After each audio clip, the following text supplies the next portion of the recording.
Very good morning to all of you प्यारे छात्रों।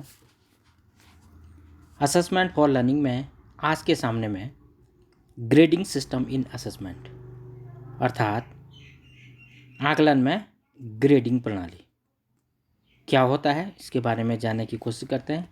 ये ग्रेडिंग पद्धति कैसी इसमें की जाती है इसके बारे में हम कोशिश करते हैं।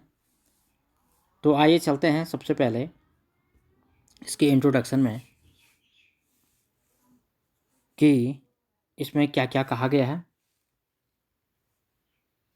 भारत में सर्वप्रथम ग्रेडिंग सिस्टम की सिफारिश माध्यमिक शिक्षा आयोग 1952 ने और उसके बाद कोठारी आयोग 1964 और 66 में इन लोगों ने इसके बारे में कोशिश की।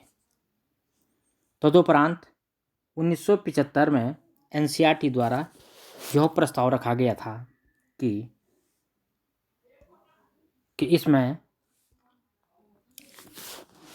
जो framework of curriculum for the 10 years schools में ग्रेडिंग प्रणाली और नेक्स्ट ग्रेडिंग प्रणाली कैसी होगी इसके बारे में उन्होंने जानने की कोशिश की और अपने सुझाव दिए। उसके बाद राष्ट्रीय शिक्षा जो पॉलिसी थी 1986 जिसको नई शिक्षा नीति कहते हैं, उसमें भी यह कहा गया है कि इसको खास तौर पर हमारे जितने भी यूनिवर्सिटीज़ हैं उसमें इस चीज़ को अपनाया जा सकता है। ये 1986 की बात। ग्रेडिंग प्रणाली में फलांकों के वर्गों अर्थात कह सकते हैं कि इसके जो मार्किंग कैटेगराइज्ड हैं को कम करने के जो आंगिक प्रक्रिया की जो त्रुटि को कम किया जा सकता है, किंतु ग्रेडिंग सिद्धांत पर सभी लोग एक मत सहमत नहीं हुए और इस प्रकार से इसमें अलग अलग जो दृष्टिकोण है, जो मत हैं, जो ओपिनियन है, वो लोगों ने देने की कोशिश की है। और फिर कहा गया है कि इसमें किसी ने कहा कि जैसे 5 बिंदु, किसी ने कहा कि 7 पॉइंट पे, किसी ने कहा कि 9 पॉइंट पे।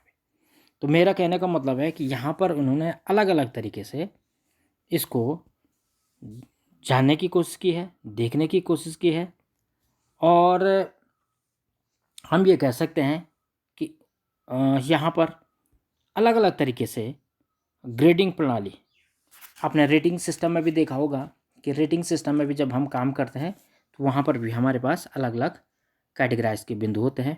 5 पॉइंट स्किल्स होता है, 7 पॉइंट स्किल्स होता है और 9 पॉइंट स्किल्स होता है। तो इन विद्वानों ने, इन लोगों ने जब अलग अलग राय अपना जो मत या ओपिनियन देने की कोशिश की है तो उसके बाद यूजीसी ने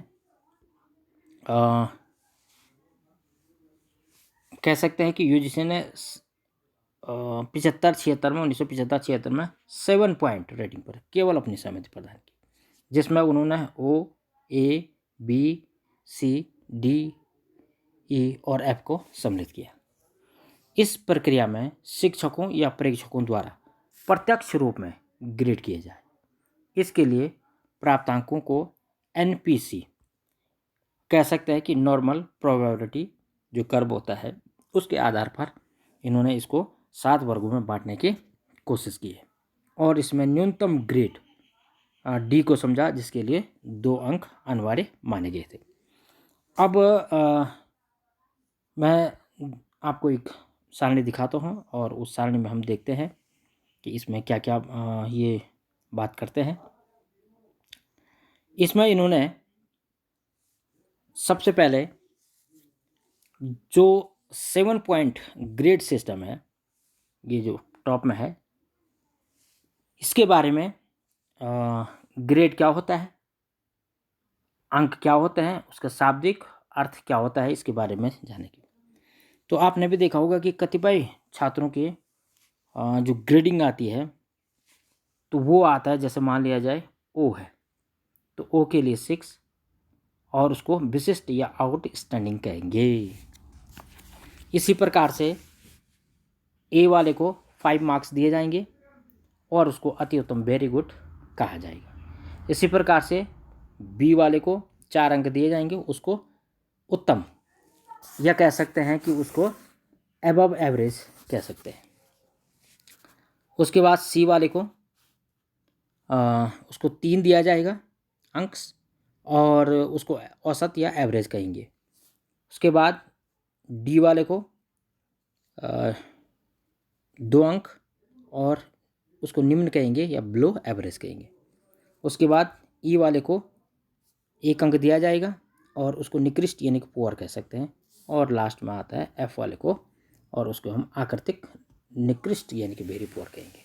तो इस प्रकार से ये सारी चीज़ें इसमें आ जाती हैं, और आप देख रहे होंगे कि ग्रेड सिस्टम कैसे होता है और इसमें किसको कैसे कैसे अंक दिए जाते हैं और उनको किस प्रकार से उसमें डिस्क्राइब किया जाता है, उनकी जो ग्रेडिंग सिस्टम है, जो अंक पाने की जो क्षमताओं के आधार पर। अब आगे आते हैं कि मान लिया जाए कि अगर हम ग्रेड बिंदु औसत की गणना की कोशिश करते हैं, तो मान लिया जाए कि प्रश्न नंबर 1, प्रश्न नंबर 2, प्रश्न नंबर 3, प्रश्न नंबर 4, प्रश्न नंबर 5, प्रश्न नंबर 6 और प्रश्न नंबर 7, अगर हम इनमें देखते हैं तो इसमें ग्रेड बिंदुओं और उसके आधार पर जो हमारा जीपीए या सीजीपीए बनता है वो किस प्रकार से बनता है, तो ये आप पहली लाइन में देख रहे होंगे। और इसमें आप कोशिश कर रहे होंगे देखने की कि ये किस प्रकार से है। तो ग्रेड, अगर पहला क्वेश्चन है तो उसमें 8 मिला, दूसरा वाले में पहले वाले में बी मिला, दूसरे वाले में ए मिला, तीसरे वाले में बी मिला, फिर चौथे वाले में ए मिला, फिर 5वें वाले में बी मिला, और 6वें में बी मिला, और 7वें में सी मिला। तो ये उसके ग्रेड मिले। अब इन ग्रेडों का बिंदु का जो हम एक प्रकार से जो औसत बिंदु निकालने की कोशिश करेंगे वो किस प्रकार से निकाला जाएगा। तो ये अंक आप देख रहे होंगे कि बी को कितना है वहाँ पे, पिछले जो हमने दिखाया, ए को कितना है। अगर किसी का ओ है तो उसको 6 है, ठीक है। अगर किसी का ए है तो उसको 5 है, बी है तो 4 है, सी है तो 3 है। इस प्रकार से ये ग्रेड मिलते हैं, और इन ग्रेड बिंदुओं के आधार पर इसमें जैसे फॉर एग्जांपल उस स्टूडेंट्स को प्रत्येक क्वेश्चन में ये उसको ग्रेड मिले हैं और उसके मार्क्स इस प्रकार से बनेंगे। तो 4 + 5 + 4 + 5 + 4 + 4 + 3, तो 5 4 9, 9 4 13, 13 5 18 4 22, 22 4 26 3 29, 29/7। क्योंकि हमारा ये 7 इसलिए है, 7 पॉइंट रेटिंग स्किल्स है, और इस 7 पॉइंट रेटिंग स्किल के आधार पर हम उसका जो CGPA बन रहा है, ये बन रहा है आपका 4.14 फाइनली, ठीक है। तो इसको आप देखने की कोशिश करें, समझने की कोशिश करें। और अभी तो मैं क्रेडिट्स कैसे निकाले जाते हैं, क्रेडिट्स कैसे कैलकुलेशन करते हैं, या SGPA और CGPA क्या क्या होता है, या उसको एक एग्जांपल के थ्रू मैं आपको अपने मार्कर बोर्ड पे दिखाने की कोशिश करूँगा, और वो उसको अगले उसमें हम निकालने की कोशिश करेंगे। फिलहाल मैं इसके बारे में आपको बता देता हूँ। अब ग्रेडिंग प्रणाली में छात्र का औसत ग्रेड एक विषय में,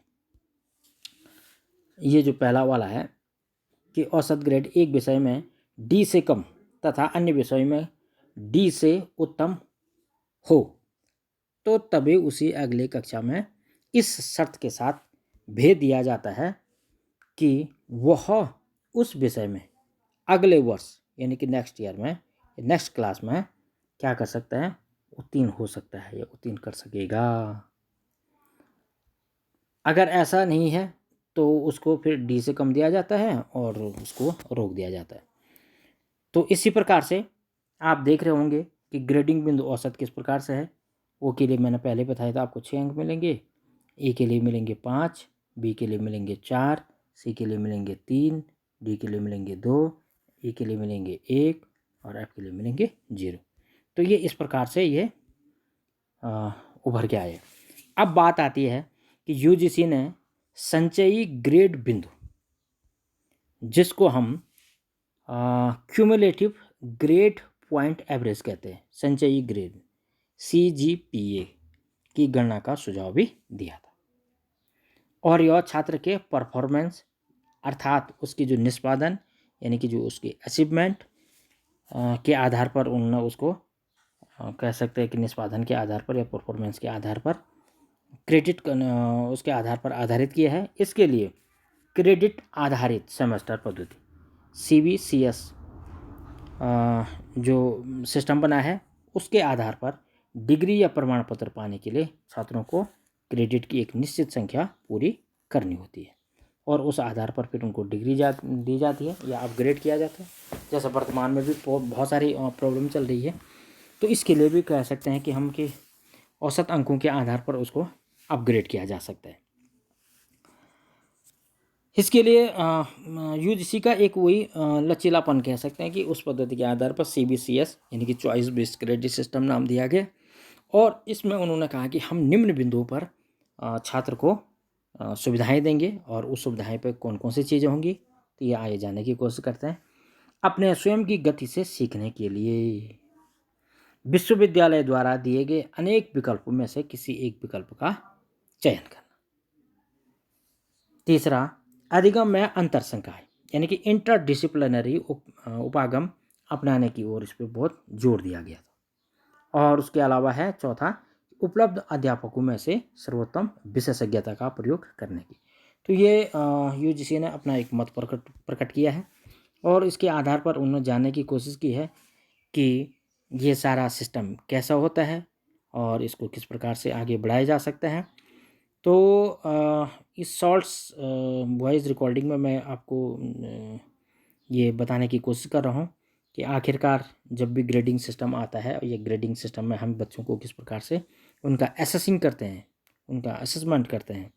और इस असेसमेंट के लिए चाहे UGC हो, चाहे NCERT हो, चाहे आपका NCT हो, चाहे आपका न्यूपा हो, चाहे आपकी कोई भी संस्था हो, CBSE हो, ICSE हो, चाहे वो हमारे अन्य बोर्ड जितने भी स्टेट बोर्ड होते हैं, तो उन्होंने अपना अपना मत और अभी भी इस पर काम चल रहा है।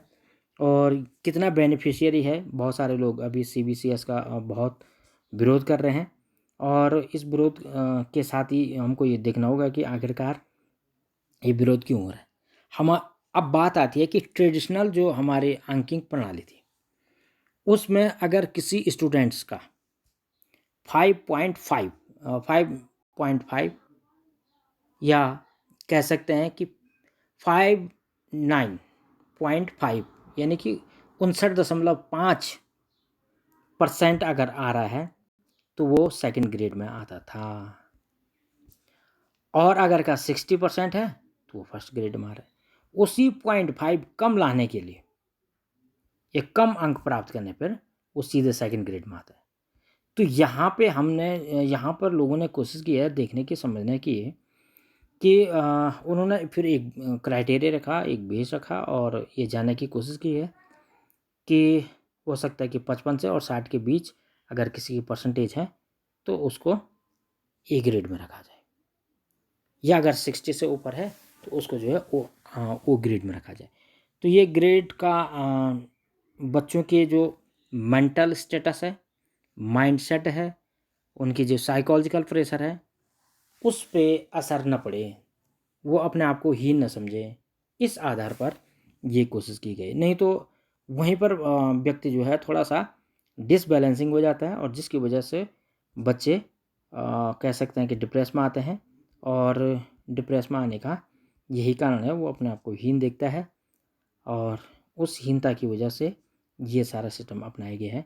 अब मैं आपको क्रेडिट्स कैसे निकालते हैं, उसका कैलकुलेशन कैसे करते हैं और एक उदाहरण के माध्यम से मैं नेक्स्ट वॉइस रिकॉर्डिंग में आपको भेजने की कोशिश करूँगा। फ़िलहाल आप इसको देखिए, पढ़िए, समझिए और आपको इसमें जो भी क्वेरी करनी है तो प्लीज़ आप पूछ सकते हैं। धन्यवाद।